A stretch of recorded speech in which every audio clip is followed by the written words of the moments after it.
Hello everyone. So this is the 17th session of the Advances in Food Analysis, and the topic which we'll be covering today is differential scanning calorimetry. So the technique was developed by E.S. Watson and is introduced commercially at the Pittsburgh Conference on the Analytical Chemistry and Applied Spectroscopy. The differential scaling calorimetry. This technique is used to study what happens to polymer samples upon heating. It is used to study the thermal transition of a polymer sample, the changes that take place on heating. For example, the melting of a crystalline polymer, the glass transition, and the crystallization.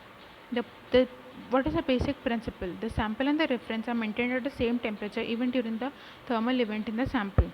The energy required to maintain the zero temperature difference between the sample and the reference is measured. During a thermal event in the sample, the system will transfer heat to and fro from the sample pan to maintain the same temperature in reference and sample pans. What happens to a polymer when heated?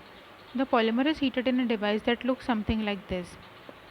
So you have the sample pan and there's a polymer inside the pan, and then next to it is a reference pan, and the same amount of heat is provided, and a computer is attached to monitor the temperature and regulate the heat flow. There are two pans. In sample pan, polymer is added while the other reference pan is left empty. Each pan sits on top of heaters which are controlled by a computer.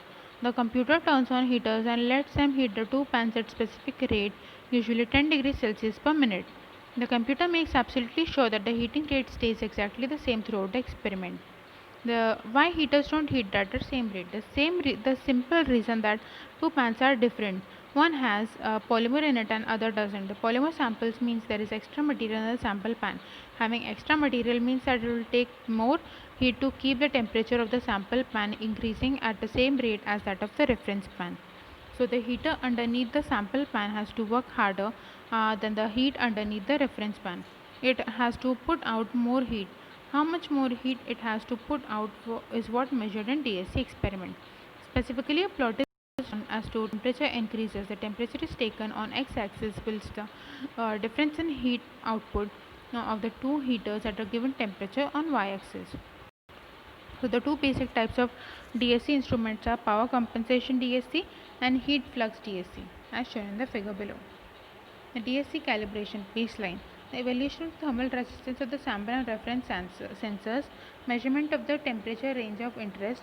The two-step process are the temperature difference of two empty crucibles is measured. The thermal response is then acquired for a standard material, usually sapphire, on both the sample and reference platforms. Amplified DSC signal is automatically varied with the set temperature to maintain a constant calorimetric sensitivity with temperature.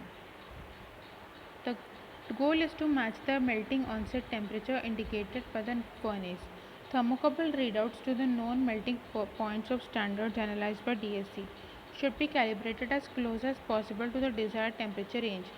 Heat flow. The use of calibrated standards of known heat capacity such as sapphire, slow, accurate heating rates such as 0.25 to 2 degrees Celsius per minute, and similar sample and reference pan weights. The two types of factors affect the DSC curves are the instrumental factors, that is furnace heating rate, the recording or chart speed, furnace atmosphere, geometry of sample holder, location of sensors, and sensitivity of the recording system, and composition of the sample containers.